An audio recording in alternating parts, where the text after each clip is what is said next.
कि जो मिला है, जितना मिला है, मेरे परमात्मा की इच्छा से, कृपा से मिला है। नवधा भक्तियों में से एक भक्ति यही है, आठम जथा लाभ संतोषा, सपने वो नहीं देखते। संतुष्ट होना, संतोषी होना, ये भक्ति का, नवधा भक्तियों में से एक बहुत बड़ा एक लक्षण है।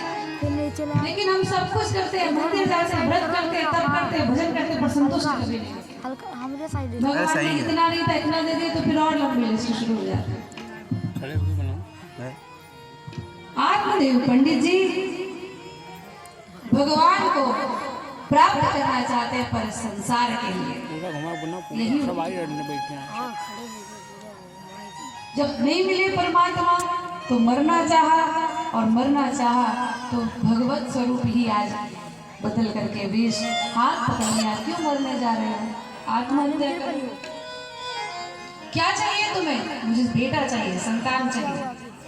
बहुत समझाया कि संसार में जितना, अगर आपके साथ, किसी के भी साथ ऐसा हुआ है कि कोई अभाव उसका है, तो ये अभाव नहीं समझना चाहिए, ये उसको ये समझना चाहिए कि ये भी भगवान की कृपा का कोई प्रभाव है। हो ना हो, किसी ना किसी संबंध नाते को कम करके, किसी अव्यवस्था को कम करके भगवान अपनी तरफ बुला रहे हैं, और हम फिर उनसे पीछा छुड़ा करके संसार के। हमारे भारतवर्ष के संतों ने तो इतिहास रच दिया। नरसिंह मेहता कि बेटा नहीं था, तो उन्होंने इसको भी भगवान की कृपा समझा, और भगवान लड्डू गोपाल को ही अपना बेटा बनाया। और फिर बेटी की शादी हुई जब जूनागढ़ में, और भात जब नौता जाता है तो ऐसा सामान ऐसा लेकर के गए कि कुबेर भी शर्मा गए। भगवान से रिश्ते जिसने रखे हैं उसका रिश्ता कभी बिगड़ा नहीं, संसार से बिगड़ जाता है।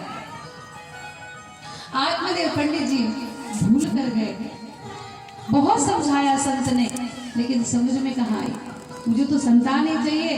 अभिमंत्रित कर दिया, झोली से फल निकाल करके जाओ, इसको अपनी भार्या को देना, तो तुम्हारे यहाँ सुंदर पुत्र की प्राप्ति होगी।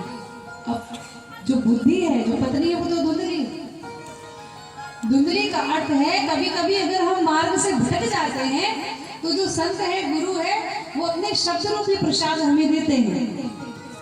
आप संतों के पास जाएंगे तो कभी आपका व्यर्थ समय नहीं जाएगा। सिद्धों के पास, संतों के पास